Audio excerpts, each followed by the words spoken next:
जब जीवन में संकट गहराते हैं, जब हर दिशा से निराशा घेर लेती है, तब एक आशा की किरण बनकर प्रकट होते हैं भगवान शिव। मंगलवार का दिन और प्रदोष काल का पावन समय, ये संयोग स्वयं शिव को प्रसन्न करने का श्रेष्ठ अवसर होता है।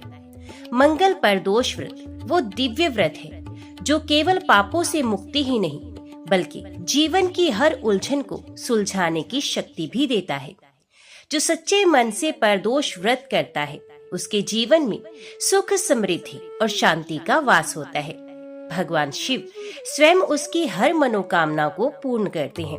तो चलिए सुनते हैं मंगल प्रदोष व्रत की ये चमत्कारी कथा, जो न सिर्फ हमारे पापों को हरती है बल्कि आत्मा को भी पवित्र कर देती है।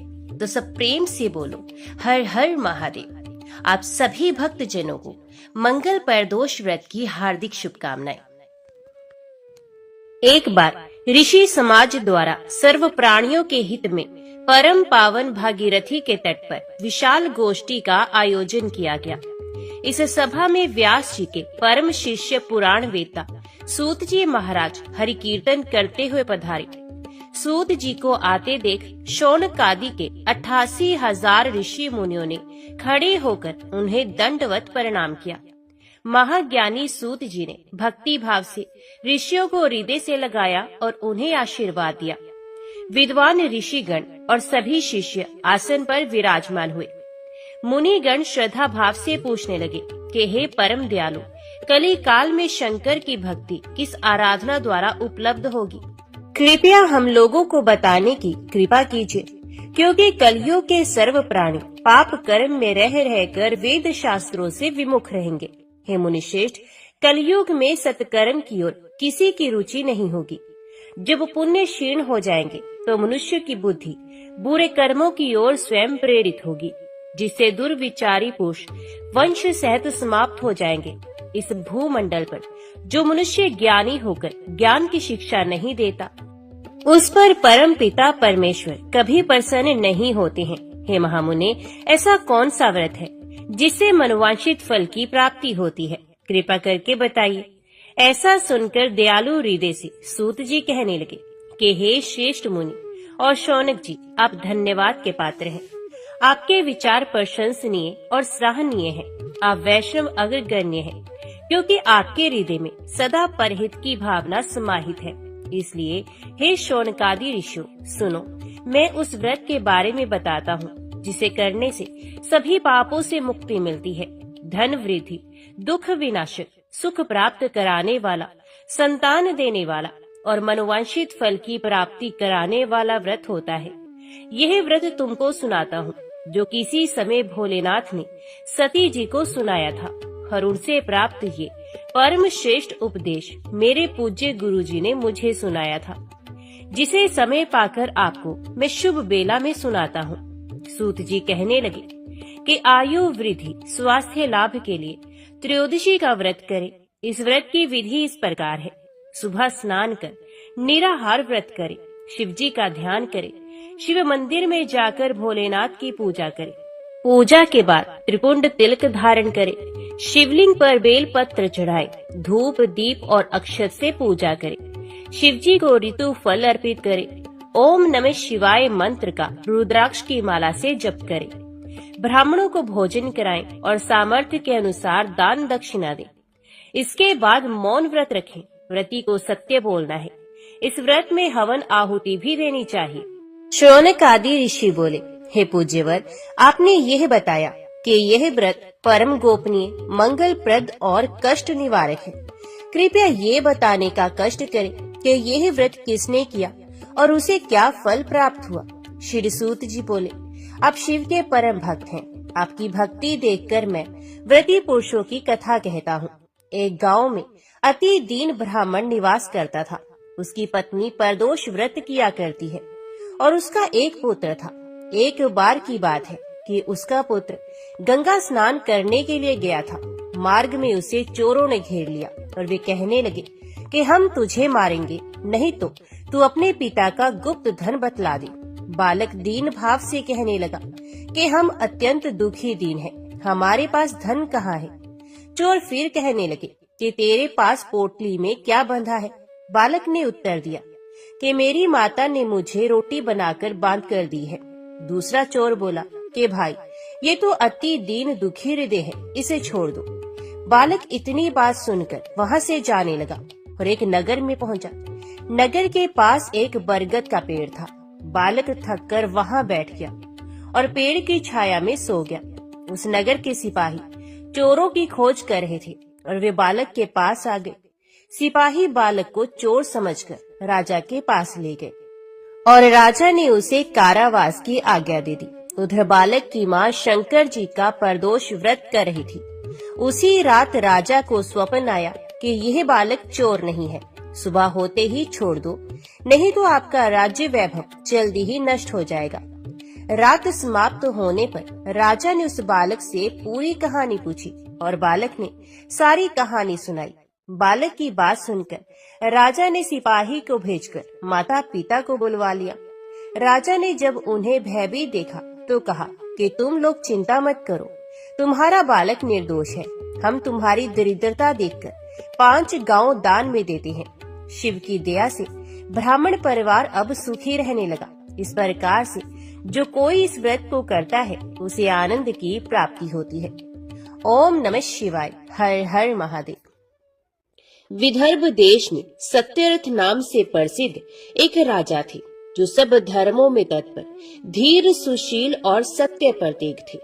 धर्म पूर्वक पृथ्वी का पालन करते हुए उनका बहुत सा समय सुख पूर्वक बीत गया। तदंतर शालव देश के राजाओं ने विदर्भ नगर पर आक्रमण करके उसे चारों ओर से घेर लिया। अपनी पुरी को शत्रुओं से घेरी हुई देख विदर्भ राज विशाल सेना साथ लेकर युद्ध के लिए आए। बलोमत शालव देशीय क्षत्रियों के साथ राजा का अत्यंत भयंकर युद्ध हुआ। शालवों की बहुत बड़ी सेना मारी गई, परंतु अंत में विदर्भ राज भी उनके हाथ से मारे गए। मंत्रियों सहित उस महारथी वीर राजा के मारे जाने पर मरने से बचे हुए सैनिक भाग खड़े हुए।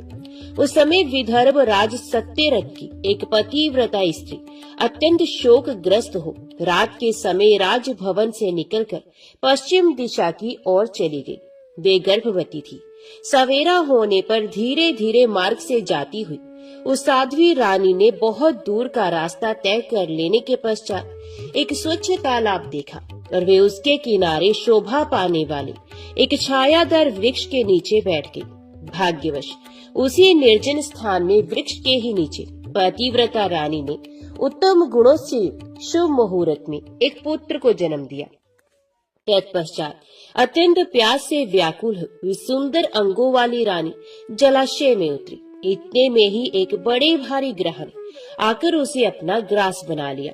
वे बालक पैदा होते ही माता पिता से हीन हो गया और भूख प्यास से पीड़ित हो उस सरोवर के किनारे जोर जोर से रोने लगा। वे नवजात शिशु जब इस प्रकार क्रंदन कर रहा था, उसी समय भाग्यवश वहाँ एक श्रेष्ठ ब्राह्मणी आ पहुंची। वे भी अपने 1 वर्ष के बालक को गोद में लिए हुए आई थी। ब्राह्मणी निर्धन और विधवा थी। घर घर भीख मांगकर जीवन निर्वाह करती थी। उसका नाम उमा था। उसी सती साध्वी ब्राह्मणी ने उस राजकुमार को देखा। उसे अनाथ की भांति क्रंदन करते देखकर उसके मन ही मन विचार किया, अहो, ये तो बड़े आश्चर्य की बात है। दिखाई दे रहा है कि ये नवजात शिशु जिसकी नाल भी अभी तक नहीं कटी यहाँ पड़ा हुआ है। इसकी माता कहाँ चली गई? ना इसका पिता है और ना कोई बंधु बांधव। ये दीन अनाथ बालक बिना बिस्तर के भूमि पर सो रहा है। ये चांडाल का पुत्र है या शूद्र का, वैश्य का बालक है या ब्राह्मण का, अथवा ये क्षत्रिय का शिशु है? इसका निश्चय कैसे किया जाए? मैं इस शिशु को उठाकर अपने सगे पुत्र की तरह अवश्य पालन कर सकती हूँ, परंतु ये किस कुल का है, ये ना जानने के कारण इसे छूने का साहस नहीं होता। ये पतिव्रता ब्राह्मणी जब इस प्रकार कह रही थी, उसी समय कोई सन्यासी महात्मा वहाँ आ गए। वे ऐसे जान पड़ते थे मानो साक्षात शंकर हो। उन श्रेष्ठ भिक्षु ने उस स्त्री से कहा, ब्राह्मणी, खेद न करो, हृदय की संशय वृत्ति दूर कर इस बालक की रक्षा करो। इससे तुम्हें शीघ्र ही परम कल्याण की प्राप्ति होगी। इतना कहकर वे दयालु भिक्षु तुरंत वहां से चले गए। उनके जाने के बाद ब्राह्मणी ने विश्वास पूर्वक उस बालक को लेकर अपने घर की ओर प्रस्थान किया। उस राजकुमार का ब्राह्मणी ने अपने बेटे के समान ही पालन पोषण किया। एक चक्रा नामक नगर में उस ब्राह्मणी का घर था। ये भिक्षा के अन्न से ही अपने पुत्र और राजकुमार को भी पालने लगी। ब्राह्मणों ने ब्राह्मणी के तथा राजा के भी पुत्र का संस्कार कर दिया। वे दोनों सर्वत्र सम्मानित होकर दिन दिन बढ़ने लगे। समय आने पर उनका उपनयन संस्कार हुआ।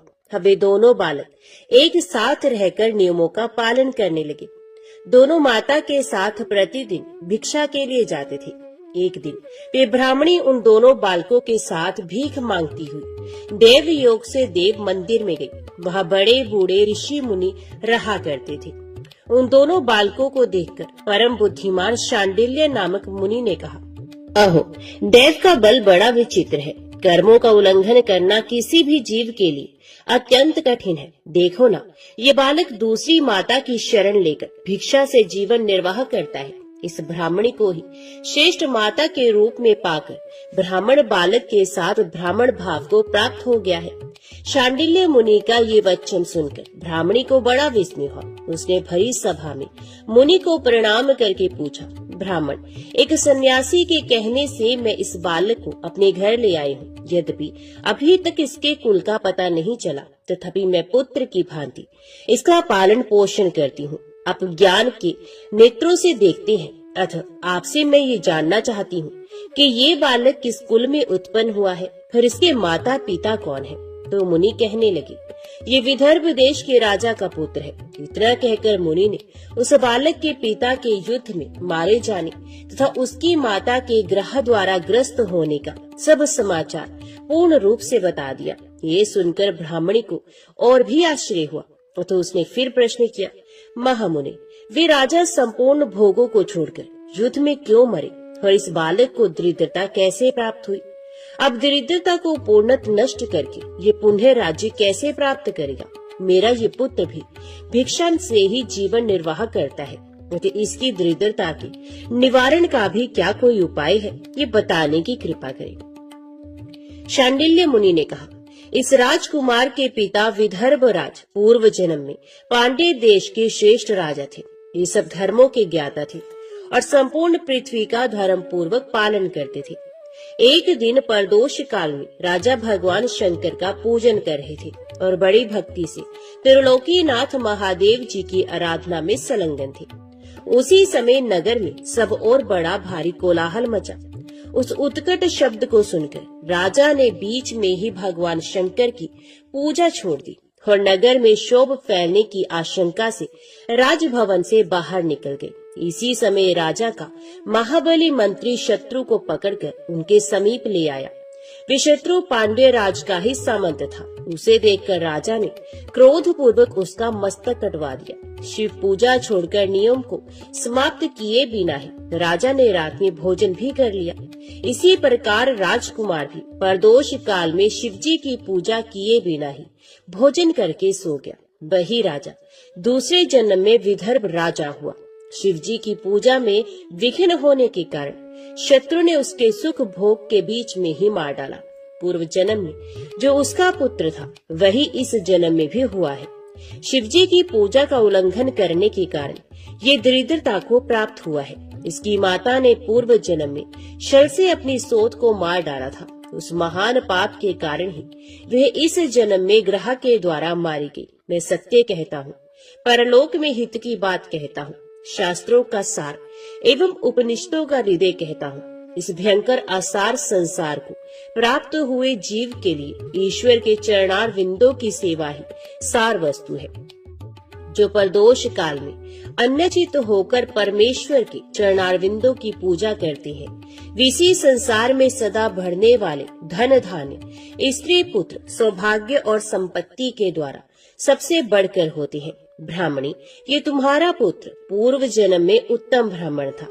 इसने सारी आयु केवल दान लेने में बिताई है, यज्ञ आदि सत्कर्म नहीं किए हैं, इसलिए ये दरिद्रता को प्राप्त हुआ है। उस दोष का निवारण करने के लिए अब ये भगवान शंकर की शरण में जाए। मुनि के इस प्रकार कहने पर साध्वी ब्राह्मणी ने उन्हें प्रणाम करके शिव पूजन की विधि का क्रम पूछा। शांडिल्य मुनि ने कहा, दोनों पक्षों की त्रयोदशी को मनुष्य जब निराहार रहे तब सूर्यास्त से 3 घड़ी पहले स्नान करे, फिर श्वेत वस्त्र धारण करके धीर पुरुष संध्या और जप आदि नित्य कर्म की विधि पूरी करके मौन हो शास्त्र विधि का पालन करते हुए भगवान शिव की पूजा आरंभ करे। भगवत विग्रह के आगे की भूमि को नए निकाले हुए शुद्ध जल से भली भांति लीप पोत कर सुंदर मंडल बनाए। धोत वस्त्र आदि के द्वारा उस मंडल को सब ओर से घेर दे। ऊपर से चंदोवा आदि लगाकर फल फूल और नवीन अंकुरों से उसको सजा दे। मंडल के मध्य की भूमि में 5 रंगों से विचित्र कमल अंकित करके उसी पर सुस्थिर एवं उत्तम आसन बिछाकर बैठ जाए और हृदय में भक्ति भाव से युक्त हो पूजा की सब सामग्री एकत्रित करे। फिर पवित्र भाव से शास्त्रोक्त मंत्रों द्वारा देवपीठ को आमंत्रित करे। तत्पश्चात आत्म शुद्धि और भूत शुद्धि आदि करके 3 प्राणायाम करे। उसके बाद दिंतुजुट बीज अक्षरों के द्वारा विधि पूर्वक मात्र का न्यास करे। तंत्र परा देवता का ध्यान करके मात्र का न्यास की विधि पूरी करे। फिर परम शिव का ध्यान करके पीठ के वाम भाग में गुरु को प्रणाम करे। दक्षिण भाग में गणेश जी को मस्तक झुकाए। दोनों अंशों और जांघों में धर्म आदि का न्यास करे। नाभि तथा पार्श्व भागों में अधर्म आदि का न्यास करे। तत्पश्चात हृदय में अनंत आदि का न्यास करके देवपीठ पर मंत्र का न्यास करे। आधार शक्ति से लेकर ज्ञानमक तक क्रमश न्यास करके हृदय में एक कमल की भली भांति भावना करे। वे कमल 9 शक्तियों से युक्त एवं परम सुंदर हो। उसी कमल की कर्णिका में कोटि कोटि चंद्रमाओं के समान प्रकाशमान उमापति भगवान शिव का ध्यान करे। भगवान के 3 नेत्र हैं। मस्तक पर चंद्रमा का मुकुट शोभा पाता है। जटा जूट कुछ कुछ पीला हो गया है। उस पर रतन जटित किरीट सुशोभित है। उनके कंठ में नील चिन्ह है और अंग अंग से उदारता सूचित होती है। सर्पों के हार से उनकी बड़ी शोभा हो रही है। उनके एक हाथ में वरद और दूसरे में अभय की मुद्रा है। ये फरसा धारण करते हैं। उन्होंने नागों का कंकण, केयूर, अंगद तथा मुद्रिका धारण कर रखी है। वे व्याघ्र चर्म पहने हुए रतन में सिंहासन पर विराजमान है। उनके वाम भाग में गिरिराज नंदिनी उमा देवी का चिंतन करें। इस प्रकार महादेव जी तथा गिरिजा देवी का ध्यान करके गंध आदि से उनकी मानसिक पूजा करें। 5 वैदिक मंत्रों से गंध आदि द्वारा पूर्वोक्त 5 स्थानों में अथवा हृदय में पूजा करें। फिर मूल मंत्र से 3 बार हृदय में ही पुष्पांजलि दें। उसके बाद सिंहासन पर महादेव जी का पुनः पूजन प्रारंभ करें। पूजा के आरंभ में एकाग्रचित होकर संकल्प पड़े। तदंतर हाथ जोड़कर मन ही मन भगवान शिव का ध्यान एवं आवाहन करें। हे भगवान शंकर, आप ऋण, पातक, दुर्भाग्य और दरिद्रता आदि की निवृत्ति के लिए तथा संपूर्ण पापों का नाश करने के लिए मुझ पर प्रसन्न हो जाइए। मैं दुख और शोक की आग में जल रहा हूँ। संसार भय से पीड़ित हूँ। अनेक प्रकार के रोगों से व्याकुल और दीन हूँ। वृषवाहन, मेरी रक्षा कीजिए। देव देवेश्वर, सबको निर्भय कर देने वाले महादेव जी, आप यहाँ पधारिए और मेरी की हुई इस पूजा को पार्वती देवी जी के साथ ग्रहण कीजिए। इस प्रकार संकल्प और आवाहन करके पूजा आरंभ करनी चाहिए। तत्पश्चात मनुष्य एकाग्रचित हो रुद्र सूक्त का पाठ करते हुए वहां स्थापित किए हुए शंख के जल से और पंच अमृत से महादेव जी का अभिषेक करके भांति भांति के मंत्रों से आसन आदि उपचारों को समर्पित करे। भावना द्वारा दिव्य वस्त्रों से विभूषित स्वर्ण सिंहासन की कल्पना करें और उसी पर भगवान को विराजमान करके अष्टगुण युक्त अर्घ्य और पादम निवेदन करें। फिर शुद्ध जल से आचमन कराकर मधु पर्क दे। उसके बाद पुण्य आचमन के लिए जल देकर मंत्रोच्चारण पूर्वक स्नान कराएं। फिर यज्ञोपवीत वस्त्र और आभूषण अर्पण करें। परम पवित्र अष्टांग युक्त चंदन चढ़ावे।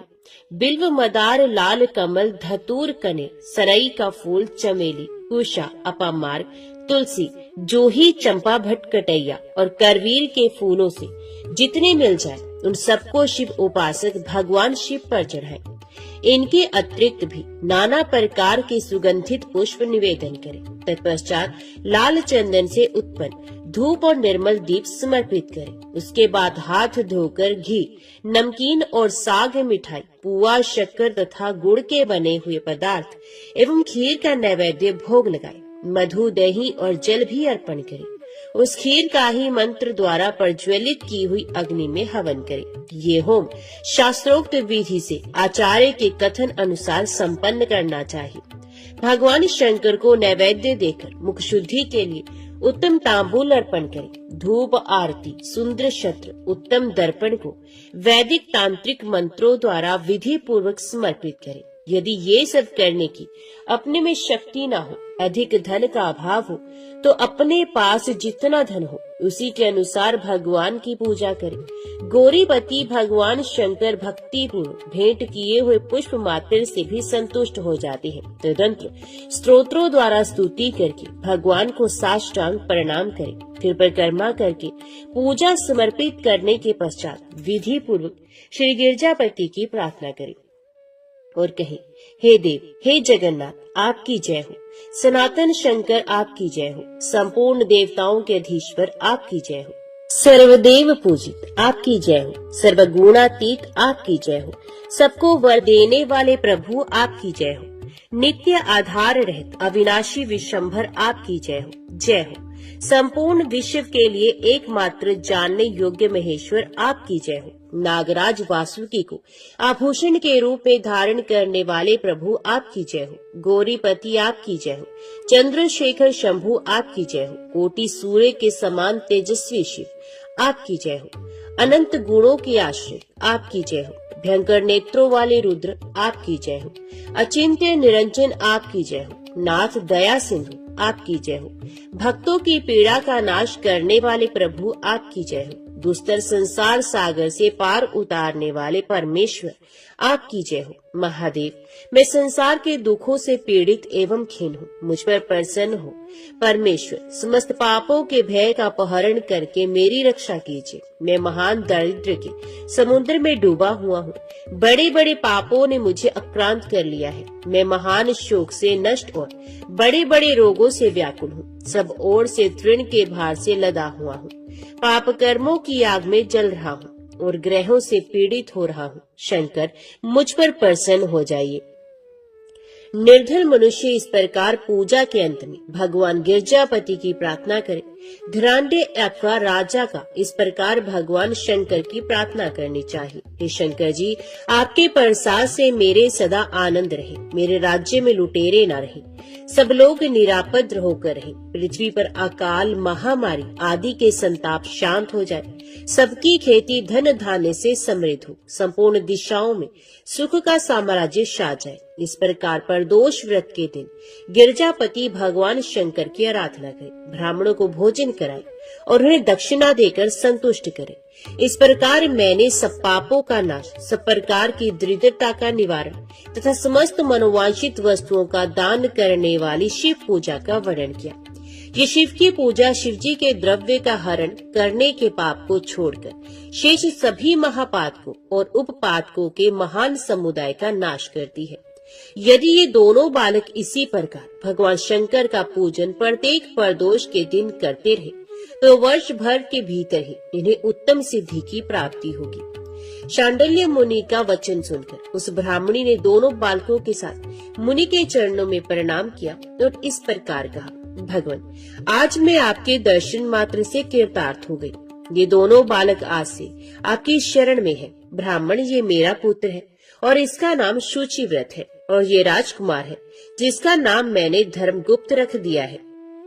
ये दोनों बालक और मैं सभी आपके चरणों के दास हैं। इस घोर दारिद्र्य सागर में गिरे हुए हम सबका आप ही उद्धार कीजिए। इस प्रकार शरण में आई हुई ब्राह्मणी को अमृत के समान मधुर वचनों द्वारा आश्वासन देकर मुनि ने उसके दोनों बालकों को भगवान शंकर के आराधन की मंत्र विद्या का उपदेश किया। तत्पश्चात दोनों बालक और ब्राह्मण मुनि की आज्ञा से वहां से चले गए। मुनिवर के उपदेश के अनुसार दोनों बालक प्रत्येक प्रदोष व्रत के दिन पार्वती वल्लभ शिव जी की आराधना करने लगे। इस प्रकार शिव पूजा करते हुए द्विज कुमार और राजकुमार के 4 महीने सुखपूर्वक बीत गए। एक दिन द्विज कुमार राजकुमार को साथ लिए बिना ही नदी के तट पर स्नान करने के लिए चले गया और वहाँ मौज से देर तक इधर उधर घूमता रहा। वहाँ झरने के जल से आघात से खाई की भूमि कट जाने से उसमें गड़ा हुआ एक बड़ा भारी खजाने का कलश चमक रहा था, जिस पर ब्राह्मण कुमार की दृष्टि पड़ी। उसे देखकर वे सहसा हर्ष और कौतूहल में भरकर उसके समीप गया और उसे देवता के प्रसाद से प्राप्त हुआ मानकर सर पर लेकर घर को चल दिया तथा घर के भीतर उस घड़े को रखकर माता से कहा, माँ, ये भगवान शंकर का प्रसाद तो देखो। उन्होंने दया करके घड़े के रूप में ये खजाना दिखला दिया। तब उस पतिव्रता ब्राह्मणी ने राजकुमार को भी बुलाकर कहा, पुत्रो, इस खजाने के घड़े को तुम दोनों आपस में बराबर बराबर बांट लो। माता की बात को सुनकर ब्राह्मण के पुत्र को प्रसन्नता हुई, किंतु राजपुत्र ने उनसे कहा, माँ, ये तुम्हारे ही पुत्र के पुण्य से प्राप्त हुआ है, अतः मैं इस खजाने को बांटकर लेना नहीं चाहता। अपने पुण्य से प्राप्त हुए खजाने का ये स्वयं ही उपभोग करे, वे ही भगवान शंकर मुझ पर भी कृपा करेंगे।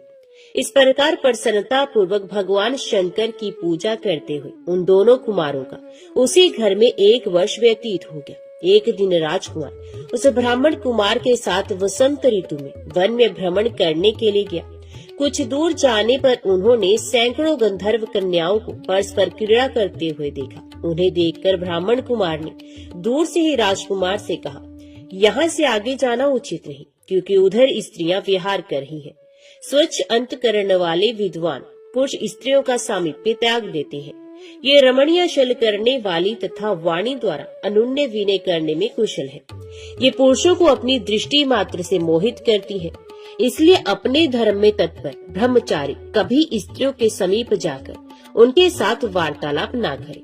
ऐसा कहकर ब्राह्मण कुमार लौट पड़ा और दूर जाकर खड़ा हो गया, किंतु राजकुमार अकेला ही निर्भय होकर स्त्रियों की उस क्रीड़ा स्थली की ओर चला गया।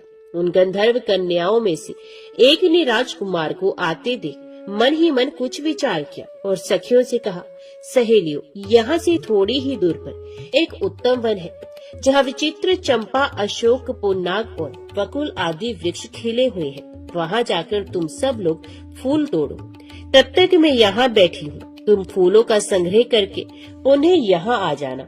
उसके इस प्रकार आदेश देने पर सखियां वन के भीतर चली गई और वे गंधर्व कन्या राजकुमार पर दृष्टि लगाए वहीं खड़ी रही। उसे देखकर राजकुमार कामदेव के बाणों से पीड़ित हो गया। गंधर्व कन्या ने अपने पास आए हुए राजकुमार को बैठने के लिए कोमल पल्लवों का आसन दिया और पूछा, कमल नयन, तुम कौन हो, किस देश से यहाँ आए हो और किसके पुत्र हो?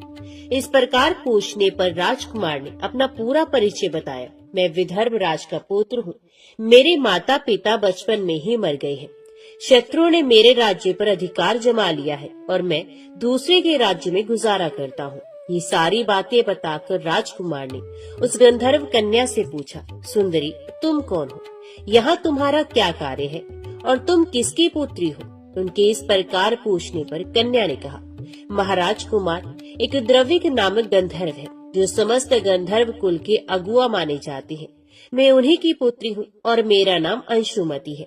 सब सखियों को छोड़कर मैं यहाँ अकेली हूँ। मैं तुम्हारी अभिलाषा जानती हूँ।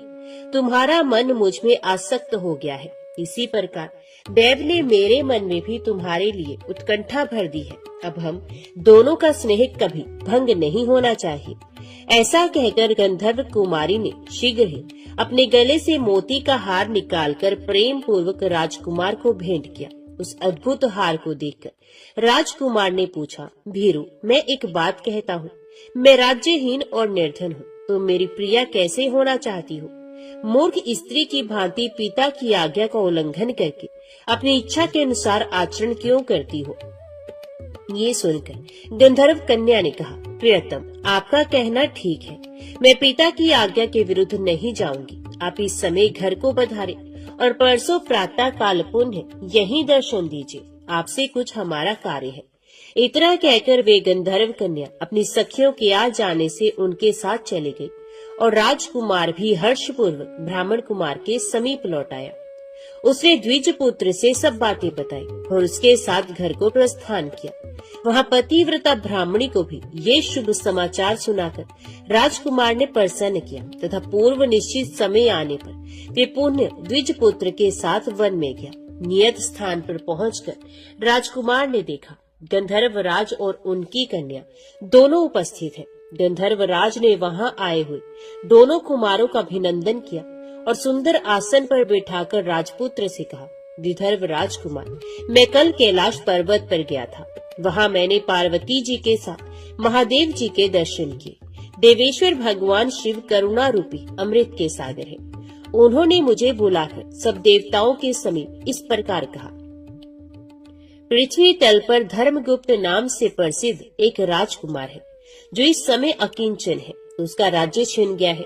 शत्रुओं ने उसके देश को अपने अधिकार में कर लिया है। अब ये बालक अपने गुरु की आज्ञा से सदा मेरी आराधना में संलग्न रहता है। उसी के प्रभाव से आज उसके समस्त पितृ मेरे स्वरूप को प्राप्त हो गए हैं। गंधर्व श्रेष्ठ, तुम भी उस राजकुमार की सहायता करो। अब वे शत्रुओं को मारकर अपने राज्य सिंहासन पर आसीन हो जाएगा। महादेव जी के इस प्रकार आज्ञा देने पर मैं अपने घर को आया। यहाँ इस मेरी कन्या ने भी तुम्हारे लिए बहुत प्रार्थना की। ये सब परम दयालु भगवान शिव की प्रेरणा से ही हो रहा है। ऐसा समझकर मैं इस कन्या को साथ लेकर आया हूँ तथा अपनी पुत्री अंशुमति को मैं तुम्हें पत्नी रूप में देता हूँ और भगवान शिव जी की आज्ञा से शत्रुओं को मारकर तुम्हें तुम्हारे राज्य पर बिठाऊंगा। अपने उस नगर में तुम अपनी इस धर्म पत्नी के साथ 10,000 वर्षों तक मनोवांछित सुख भोगकर अंत में भगवान शिव के लोक में जाओगे और वहाँ भी मेरी ये कन्या तुम्हारी ही सेवा में प्रस्तुत रहेगी। इस प्रकार कहकर गंधर्व राज ने उसी वन में राजकुमार के साथ अपनी पुत्री का विवाह कर दिया और दहेज में परम उज्ज्वल रत्न भार भेंट किए। चंद्रमा के समान चमकीली चूड़ामणि तथा दमकते हुए मोतियों के मनोहर हार दिए। दिव्याभूषण वस्त्र, स्वर्ण के बने हुए बहुत से सामान, 10,000 हाथी, 1,00,000 नीले घोड़े और हजारों सोने के बड़े बड़े रथ प्रदान किए। अंत में एक दिव्य रथ, इंद्र के धनुष के समान विशाल धनुष, सहस्रों अस्त्र शस्त्र, अक्षय बाणों से भरे हुए 2 तरकस, अभेद्य स्वर्णमय कवच तथा शत्रुओं का संहार करने वाली शक्ति समर्पित की। अपनी पुत्री की सेवा के लिए गंधर्वराज ने प्रसन्नचित होकर 5,000 दासियां दी। इतना ही नहीं, राजकुमार की सहायता के लिए उन्होंने अत्यंत उग्र गंधर्वों की चतुरंगणी सेना भी भेंट की। इस प्रकार परम उत्तम संपत्ति को पाकर राजकुमार अपनी मनोवांछित पत्नी के साथ बहुत प्रसन्न हुए। पुत्री का विवाह कराकर गंधर्वराज स्वर्गलोक में चले गए। धर्मगुप्त विवाह के अनंतर गंधर्वों की सेना के साथ अपने नगर को गए और वहां उन्होंने शत्रु सेना का संहार करके राजधानी में प्रवेश किया। तत्पश्चात श्रेष्ठ ब्राह्मणों और मंत्रियों ने मिलकर राजकुमार का अभिषेक किया और वे रत्नमय सिंहासन पर आरूढ़ होकर अकंटक राज्य का उपभोग करने लगे। जिस ब्राह्मण पत्नी ने उनका अपने पुत्र की भांति पालन किया था, वही उनकी माता हुई। वे द्विज कुमार ही भाई हुआ तथा गंधर्व राजकुमारी अंशुमति महारानी के पद पर प्रतिष्ठित हुई। भगवान शंकर की आराधना करके धर्मगुप्त विदर्भ देश के राजा हो गए। इसी प्रकार दूसरे लोग भी प्रदोष व्रत के दिन गिरजापति की आराधना करके मनोवांछित कामनाओं को प्राप्त कर लेते हैं और देहावसान होने पर परम गति को प्राप्त होते हैं। सूत जी कहते हैं, जो प्रदोष व्रत के परम अद्भुत पुण्य में महात्म्य को उस व्रत के दिन शिव पूजन के पश्चात एकाग्रचित होकर सुनता अथवा पढ़ता है, उसे 100 जन्मों तक कभी दरिद्रता नहीं होती और अंत में वे ज्ञान के ऐश्वर्य से युक्त हो भगवान शंकर के परम धाम को प्राप्त होता है। ओम नमः शिवाय। हर हर महादेव। अभी सुनिए सोमवार व्रत कथा। किसी नगर में एक धनी व्यापारी रहता था। दूर दूर तक उसका व्यापार फैला हुआ था। नगर के सभी लोग उस व्यापारी का सम्मान करते थे। इतना सब कुछ संपन्न होने के बाद भी वे व्यापारी बहुत दुखी था, क्योंकि उसका कोई पुत्र नहीं था, जिस कारण अपने मृत्यु के पश्चात व्यापार के उत्तराधिकारी की चिंता उसे हमेशा सताती रहती थी। पुत्र प्राप्ति की इच्छा से व्यापारी प्रत्येक सोमवार भगवान शिव की व्रत पूजा किया करता था और शाम के समय शिव मंदिर में जाकर शिव जी के सामने घी का दीपक जलाया करता था। उसकी भक्ति देखकर माता पार्वती प्रसन्न हो गई और भगवान शिव से उस व्यापारी की मनोकामना पूर्ण करने का निवेदन किया। भगवान शिव बोले, इस संसार में सबको उसके कर्म के अनुसार फल की प्राप्ति होती है। जो प्राणी जैसा कर्म करते हैं उन्हें वैसा ही फल प्राप्त होता है। शिव जी द्वारा समझाने के बावजूद माता पार्वती नहीं मानी और उस व्यापारी की मनोकामना पूर्ति हेतु वे शिव जी से बार बार अनुरोध करती रही। अंततः माता के आग्रह को देखकर भगवान भोलेनाथ को उस व्यापारी को पुत्र प्राप्ति का वरदान देना ही पड़ा। वरदान देने के पश्चात भोलेनाथ माता पार्वती से बोले, आपके आग्रह करने पर मैंने पुत्र प्राप्ति का वरदान तो दे दिया, परंतु इसका पुत्र केवल 16 वर्ष से अधिक समय तक जीवित नहीं रहेगा। उसी रात भगवान शिव उस व्यापारी के स्वप्न में आए और उसे पुत्र प्राप्ति का वरदान दिया और उसके पुत्र के 16 वर्ष तक जीवित रहने की भी बात बताई। भगवान के वरदान से व्यापारी को खुशी तो हुई, लेकिन पुत्र की अल्प आयु की चिंता ने उस खुशी को नष्ट कर दिया। व्यापारी पहले की तरह सोमवार के दिन भगवान शिव का विधिवत व्रत करता रहा। कुछ महीनों के बाद उसके घर एक अति सुंदर बालक ने जन्म लिया और घर में खुशियां ही खुशियां भर गई। बहुत धूमधाम से पुत्र जन्म का समारोह मनाया गया, परंतु व्यापारी को पुत्र जन्म की अधिक खुशी नहीं हुई, क्योंकि उसे पुत्र की अल्प आयु के रहस्य का पता था। जब पुत्र 12 वर्ष का हुआ तो व्यापारी ने उसे उसके मामा के साथ पढ़ने के लिए वाराणसी भेज दिया। लड़का अपने मामा के साथ शिक्षा प्राप्ति हेतु चल दिया। रास्ते में जहाँ भी मामा भांजे विश्राम हेतु रुकते, वहीं यज्ञ करते और ब्राह्मणों को भोजन कराते। लंबी यात्रा के बाद मामा भांजे एक नगर में पहुँचे। उस दिन नगर के राजा की कन्या का विवाह था, जिस कारण पूरे नगर को सजाया गया था। निश्चित समय पर बारात आ गई, लेकिन वर का पिता अपने बेटे के एक आंख से काने होने के कारण बहुत चिंतित था। उसे भय था कि इस बात का पता चलने पर कहीं राजा विवाह से इनकार न कर दे, इससे उसकी बदनामी भी होगी। जब वर के पिता ने व्यापारी के पुत्र को देखा तो उसके मस्तिष्क में एक विचार आया। उसने सोचा, क्यों न इस लड़के को दूल्हा बनाकर राजकुमार से विवाह करा दूं। विवाह के बाद उसको धन देकर विदा कर दूंगा और राजकुमारी को अपने नगर ले जाऊंगा। वर के पिता ने लड़के के मामा से इस संबंध में बात की। मामा ने धन मिलने के लालच में वर के पिता की बात स्वीकार कर ली। लड़के को दूल्हे का वस्त्र पहनाकर राजकुमारी से विवाह करा दिया गया।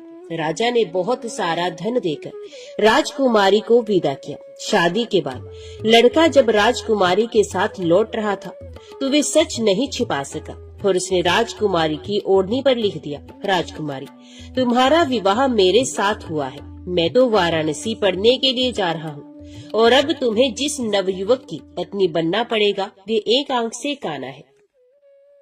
जब राजकुमारी ने अपनी ओढ़नी पर लिखा हुआ पढ़ा तो उसने काने लड़के के साथ जाने से इनकार कर दिया। राजा को जब ये सब बातें पता चली तो उसने राजकुमारी को महल में ही रख लिया। उधर लड़का अपने मामा के साथ वाराणसी पहुंच गया और गुरुकुल में पढ़ना शुरू कर दिया। जब उसकी आयु 16 वर्ष की हुई तो उसने यज्ञ किया।